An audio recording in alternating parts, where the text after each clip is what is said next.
We're all okay. That's exactly right, Laurel. That happened about an hour ago, and I'll show you some damage here in a moment. But first, I want to set the scene of where we are.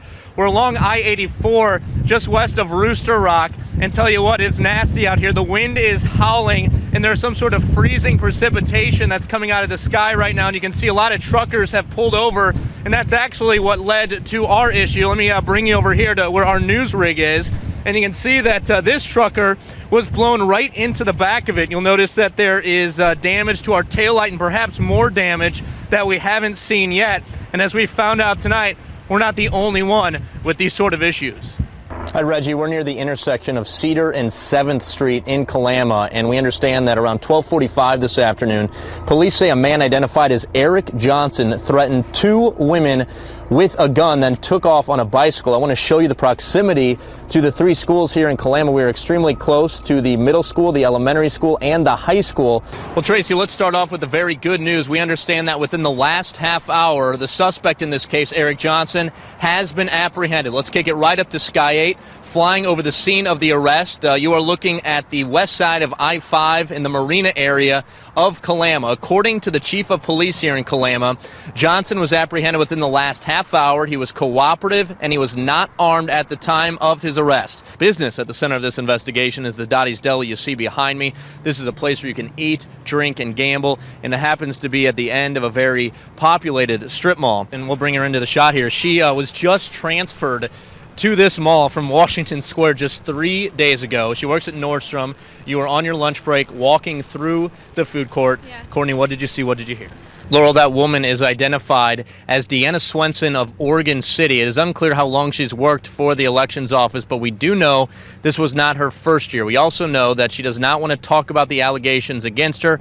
In fact, we were run off her property by some dogs and a neighbor. Now, we understand that this summer, folks out here conducted an internal audit which revealed some potential fraud involving the sales manager. And Tracy, the intersection is still shut down at this hour, as it has been for the last 3 hours. In fact, the medical examiner arrived here a short time ago to take away the body of the person who passed away. Let me step out of the way. You can see this mangled mess behind me. Investigators out here searching for clues right now. Well, brand new since 10 o'clock, we learned that the missing hiker is identified as 43-year-old Scott Morrison of Beaverton. Deputies say he went up this trail right here earlier this evening. It is very wet. It is very slick. Definitely not ideal conditions. Now, I want to show you what's across the old scenic highway from where we are. You'll notice a big contingent of search and rescue crews that assembled when Morrison got lost. Amber Market, how may I help you? 7:38. Have a nice night. Miranda Rivenberg had just arrived to work at the Amboy Market when she got quite the surprise in checkout lane number 3. Everything just started shaking. We didn't exactly know what was going on. We thought a car actually hit the store because we heard a loud bang. It sounded more like a boom. And my coworker Marley asked me if I bumped into the table, and I was like, no, I'm standing right here. Store manager Priscilla Mosby ran outside to check things out, and she wasn't alone. The bartender from the Timber Saloon was also curious. I actually just got here, and I was sitting here. We were talking about our Super Bowl party, and all of a sudden the whole place rattled. And I jumped up. I was like, oh my God, Sherry, what was that? What the women felt was an earthquake, centered about 2 miles east-northeast of Amboy, not far from Paul Smith's home. All of a sudden I heard 2 bangs, and I thought somebody was shooting stumps, and I thought, why are they shooting stumps this time of the night? And then my computer screen, that's a little TV set, just about shook off the counter. It was the result of a magnitude 3.7 earthquake. One mother we spoke with said it shook her living room in Yakult. My daughter was super ecstatic, and then I was like, you guys know what to do during an earthquake and stuff, and they're like, yeah, run under the table, and I was like, good. A perfect teaching moment for one family. But for the ladies at the Amboy Market, it's a startling reminder of how unpredictable Mother Nature can be. Hopefully won't have to go through that again soon.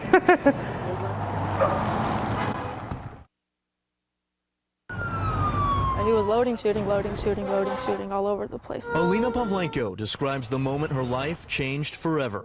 The 16-year-old was at work at Fabulous Cupcakes inside Clackamas Town Center when a man carrying a semi-automatic rifle approached. He had the mask on. He was walking really, really slow. He didn't care. All he cared about, Pavlenko says, was wasting his bullets in every direction. He wasn't shooting into targets, and then he shoots the lady across from him. She fall. I saw her fall, which is probably the thing that probably scarred me most. If Pavlenko only knew what was coming, she says the gunman zeroed in on her. I think I'm the only person in his sight. Aims at me, like points towards me, shoots at me, misses. And by mere inches, according to Pavlenko. With no other options, she hit the floor. He drops part of his gun and then he slowly bends over, picks it back up, loads it again, starts shooting, and that's when I realized I have to run. The teenager took off for the nearest exit and safety. But as she explains, the past 2 days have been anything but safe. I can't sleep. I have weird dreams. I have nightmares. I get up. I wake up my sister. I was like, can you wake up with me? Because I can't sleep. The horror that Pavlenko witnessed won't allow her to return to work. It's simply too much to bear for a girl who is only 16. To me, it feels like this is all God work, that I'm still alive, you know, because out of everybody that was there and out of everybody he came face to face with, you know, it could have been me that was dead. For the most part, it's pretty calm. Thursday was a much different story, though, This right here is the infamous window. where Philip Carter watched as dozens of armed officers descended on his downtown Portland apartment. You can see the action from Sky We 8. heard helicopters. Unbeknownst to Carter, they were looking for a man who just moments earlier befriended the 58-year-old. The guy approached me and asked if you can use my phone. So I said, sure. Why not? The man offered Carter $20 cash. Seems odd, but things would only get stranger. Then he went and got a piece of toilet paper and stuck it in the peephole in my door. So then I'm thinking, God, he's really acting weird. Carter says the man then hid a gun and dumped wads of cash all over his floor. Couple that bizarre behavior with the growing number of police officers outside, it dawned on Carter. He was dealing with a suspected bank robber. I was wondering, am I being punked?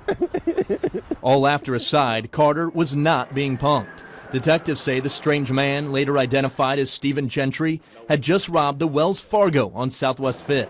It appears Gentry was seeking refuge in Carter's apartment. Just another day in the heart of the city. And the day would end safely. The suspect eventually walked out of Carter's apartment and right into the hands of waiting officers. It was over. Well, almost. Carter was ordered to hand over the $20 the suspect gave him in exchange for that initial phone call. I'm not going to let that harden my heart. You know, some other citizen is in need of a phone call or a glass of water. I'm still going to give it to him. The crazy thing is the wind shifted. Nightfall in White Salmon, and flames light up the hillside on the east side of Highway 141. The blazes broke out early this afternoon, some as small as this one, but the big one larger than 1,000 acres. We've been here in the gorge for, 29 years.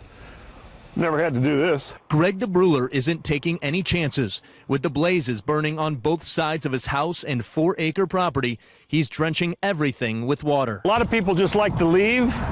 I'm one of these guys, I'll get everything wet around here, and then last minute if I have to leave, I'll leave. But right now, I'm better off getting everything wet. And that's the name of the game for fire crews. As firefighters battled the blaze on the ground, a chopper could be seen picking up water from the White Salmon River and dousing the fire from above. A little bit concerned, a little bit nervous.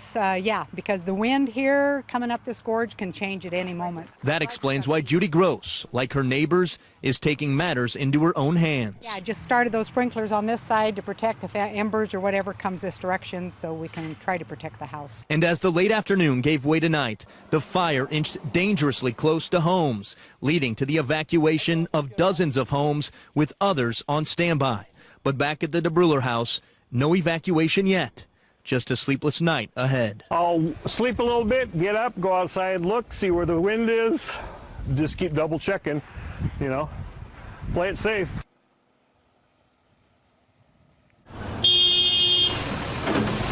We live in a busy world.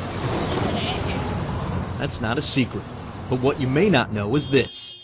If you slow down just enough, you may stumble across an army of robots. Robots, little robots. There's a tiny robot army. I'm interested in sort of surprising and delighting people, especially where they least expect it. But these aren't just any robots. They're Joybots, created by artist Gary Hirsch. I love the idea of starting something and letting it just sort of spread out and figuring out what's going to happen to it. We tagged along with Hirsch as he placed these Joybots all over the Rose City. The idea is that people will spot them and snatch them up. People are thinking, well, is this some sort of piece of propaganda? Does somebody want me to buy something? No, not this time. Just follow the instructions, log on to the Bot Joy website, and tell Hirsch what brings you joy. Anna Magruder did just that after finding one of the Joy Bots at a bakery in Selwood. Found JoyBot 115. The big question, what brings Anna Magruder joy? What brings me joy? Oh man, I do love vintage items, anything old. It's great. That's a unique response. Hirsch will typically hear that beer and pets bring Portlanders joy. And occasionally he'll get a response that really sticks out. Favorite one that I got was a guy who was very heartfelt. He said, the biggest joy in my life is this. And he takes a picture of himself with his health insurance card. It's all part of a big experiment. And think, to be a part of it, all you have to do is slow down and take a look around. This project just allows for me to start something with no control over where it goes. And that's just exciting. It's surprising. As the sun set over Peninsula Park tonight, kids were once again cutting loose. Adults too, though it was a far cry from the activity just a few hours earlier. Around 4 o'clock, police say, a minivan pulled up near the northeast corner of the park, and someone inside opened fire on a group standing in the park. As witness Michael Johnson explains, someone in the group returned fire before both sides fled. Well, they were shooting at each other, so it was 2 the first time and maybe about 4 the second time. Johnson's 5-year-old son was with him at the time, and they weren't alone. The park was packed. The pool was full of kids who ran to the locker rooms for cover. The gym was busy too, and eventually locked down over fears that a gunman ran inside. They searched us and they held us in there until we all came out one by one before they checked our stuff and let us out here. So we've just been waiting ever since, so we just got released now. Released into the sea of officers who responded moments after the shooting. You can see that response from Sky 8. Chief of Police Mike Reese was even on scene since he was shadowing the gang team. You know, obviously our concern is for the safety of all the people that are here. And the good news and the best news in all this is, while it's true there's a shooting, we have no innocent person injured. That is good news, but at the end of the day, it does very little to settle the worried minds of the kids and parents who witnessed the shootout. In the direction where those kids were swinging, and that was very coward of them to do that.